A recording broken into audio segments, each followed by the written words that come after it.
So in today's video, I'm going to be previewing Leyton Orient versus Bradford City. Then in the second part of today's video, I'm going to be bringing you guys my Game Week 20 League 2 score predictions. If you do go on to enjoy, please make sure to drop a like on there for me. If you could try and hit 70 likes on today's video, that'd be massively appreciated. Subscribe if you are new as well. We are now on the road to 7,000 subscribers, so please make sure you are subscribed if you haven't already with that post notification bell on. It's free to do so and it does massively help out. Get your score predictions as well as your starting 11 as well down in the comment section down below. It's going to be a very, very tough game. Leyton Orient currently top of the table. Now, I'm actually currently very ill, so bear with me in today's video if there's lots of cuts. Make sure you drop a like on today's video, subscribe if you are new as well, and let's get into it. Starting out then with the current Sky Bet League 2 table. My team, Bradford City, currently sit 5th in the table. After 19 games, we've got 9 wins, 6 draws, 4 defeats, 26 goals scored, 17 goals conceded, leaving us on a positive 9 goal difference and 33 points. Our last couple of games then have been a loss, a win, a draw, and a draw. Them last couple of games then being a 1-0 defeat away at Salford City in the Papa John's Trophy. I want to say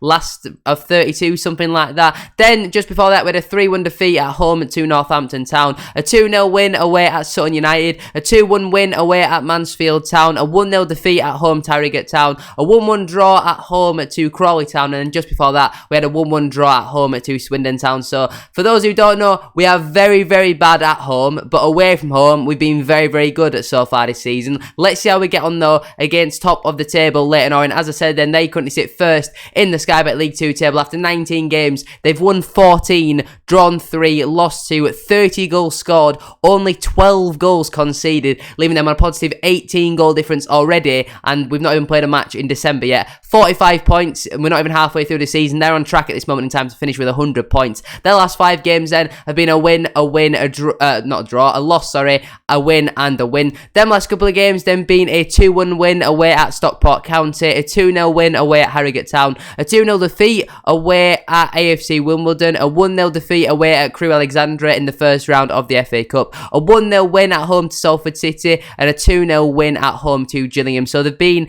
like I say, very, very good so far this season. Very impressive. They're a team that I backed to be in the playoffs, I want to say, at the start of the season. I really do rate Richie Wellens as a manager. He recently signed a contract extension with Leyton Orient, keeping him there, until 2025. But they've got some very, very good players in their side. It's certainly not going to be an easy one. If you think about the players that they have got, Lawrence Vigouroux in goal, Omar Beckles, centre-half, fantastic. Paul Smythe is a great attacking option at this level, and that's just to name 3 of them. They've got a very, very good team, and I'm not looking forward to this game at all. Now let's get into the team, though, that I would go with if I was Mark Hughes. So I would then line up in a 4-2-3-1 formation. I think this is the formation that works away from home, but at home I do think we need to change up the formation. I'd go Harry Lewis in goal. I think he's been unbelievable so far for us this season, but these last couple of games I have seen a few mistakes start to creep into his game. I thought in that game against Salford he should have saved their goal, but then he makes up for it with an unbelievable save in the second half. There was a couple iffy, shaky moments against Northampton as well, and I don't think it was his greatest performance in that game against Harrogate, all that sort of stuff. But overall this season he's been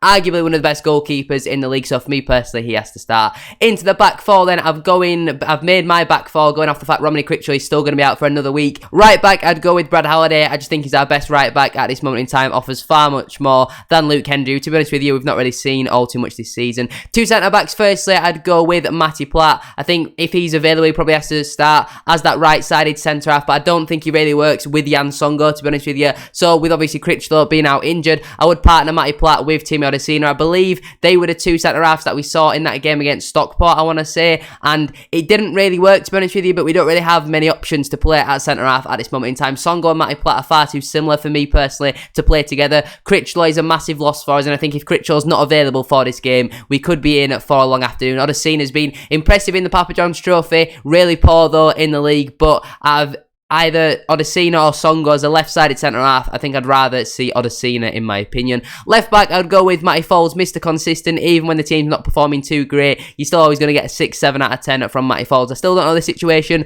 with Liam Rideout. We've not seen him for a number of months now, but Matty Foles has nailed down that left-back spot, so he should be starting for me in that position. 2 central midfielders then. Firstly, Ryan East. I think he's got to be one of the first names on the team sheet at this moment in time. How Alex Gilliard and Richie Smallwood are still getting picked up ahead of him at this moment in time, I'll never know. Ryan East, I don't think, has really put too much of a foot wrong so far this season when he has been given a chance, and he hasn't really had too many chances, to be honest with you. You know, the last, I think I want to say 80, 90 minutes, something like that he did complete was in that game. The win away at Salford City back in the middle of October. We've not really seen him feature all too much since then. And we're partner Ryan East with Richie Smallwood. I think he needs to go again and just be better than what we saw in the last league match against Northampton Town. He was shocking in that one. Gilead, for me, doesn't even make the matchday squad, and I think that would go along with a lot of Bradford City fans. He just doesn't work as a central midfielder. We need to find a new position for Alex Gilead. And would love to know what Mark Hughes sees in training to constantly be picking Smallwood and Gilead over players like Ryan East and just changing things up a little bit, because our midfield has been so lacklustre in a lot of games so far this season. For me personally, I think it just needs to be freshened up, so I'd go with Smallwood and Ryan East as my two central midfielders. If you are interested in going the extra mile to support the channel, then feel free to become a member and unlock members only videos, receive early access to videos, you can get a shout out in every video. Also, you'll be able to access exclusive member badges and emotes as well as other exclusive content. Prices start from as little as 99p. Thank you very much for your support. Moving in then to the front three behind the striker, I think at this moment in time, these three probably pick themselves. On the right hand side, I'd go with Scott Banks. I thought he's been really impressive over the last couple of games. Scored a great goal away at Sutton United. He provides goals, provides assists, he's direct in his play, can get balls into the box. And for me personally, he just is our best right winger at this moment in time. In that number 10 position, I've gone with Harry Chapman. I don't think Jamie Walker will be fully fit to start today's game, but maybe after an hour, 65, 70 minutes, something like that, you maybe look to bring Jamie Walker on. Obviously, he got, I want to say, 20 minutes, half an hour against Salford City in that game in the Papa John's Trophy. We might have played a behind closed doors game on Saturday, I'm not really too sure.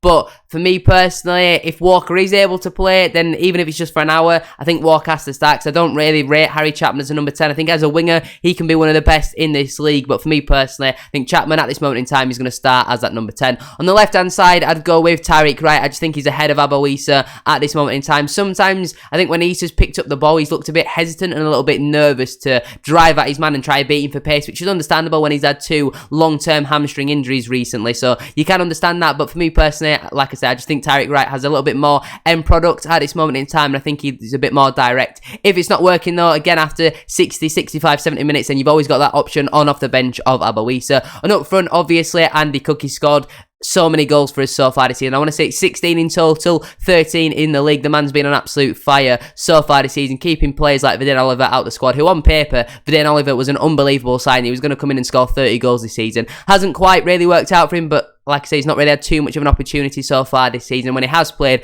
hasn't really had the service. When he has had the service, like what we saw in the last minute against AFC Wimbledon at home, Vidane Oliver is a player who can score goals. But that's my starting 11. On the bench then for me, that'd leave Colin Doyle, Jan Songo, Levi Sutton, Jake Young, Jamie Walker, Aloisa and Vidane Oliver, which means the players who miss out would be Heath Richardson, Joe O'Shaughnessy, Luke Hendry, Romney Critchlow, Liam Rideout, Alex Gilead and Lee Angle. Now let's move into my Game Week 20 League 2 score predictions. Starting out then with the three Friday night kickoffs. Crewe Alexandra versus Newport County. I'm going to go the 2-0 home win for Crewe in that one. Doncaster Rovers versus Walsall FC. I'm going to go the 2-1 home win for Doncaster in that one. Stevenage FC versus Barrow AFC. I'm going to go the 3-2 home win for Stevenage in that one. AFC Wimbledon versus Grimsby Town. I'm going to go the 1-0 away win for Grimsby. Gillingham FC versus Salford City. I'm going to go the 3-0 away win for Salford in that one. Leyton Orient versus Bradford City. I'd bat your hand off for a point in this game. I'm going to go with the 1-1 draw. Carlisle United versus Sutton United. I'm going to go the 2-0 home win for Carlisle. Crawley Town versus Swindon Town. I'm going to go with a 2-2 draw. Hartlepool United versus Stockport County. I'm going to go the 3-2 away win for Stockport in that one. Mansfield Town versus Colchester United. I'm going to go the scrappy 1-0 home win for Mansfield in that game. They've not been on a great run of form at this moment in time, losing their last couple of games quite late on, so they're going to look to pick up 3 points in this one. Northampton Town versus Tranmere Rovers. I'm going to go the 2-1 home win for Northampton Town. And then Rochdale AFC versus Harrogate Town. I'm going to go with a boring 0-0 draw in that one. But that is where I'm going to leave it for today's video. If you have enjoyed, please make sure to drop a like on there for me. If you could try and hit 70 likes, as I said at the start of today's video, that'd be absolutely class. Subscribe if you are new as well. We are now on the road to 7,000 subscribers, so please make sure you are subscribed if you haven't already with that post notification bell on. It's free to do so and it does massively help out. Make sure as well to get your score predictions and your starting 11 down in the comment section down below. Thank you very much for watching today's video. Shout out to our current tier 3 channel member B Davies 211. Have a great rest of your day and I shall see you all probably Saturday now for the match day vlog. Peace.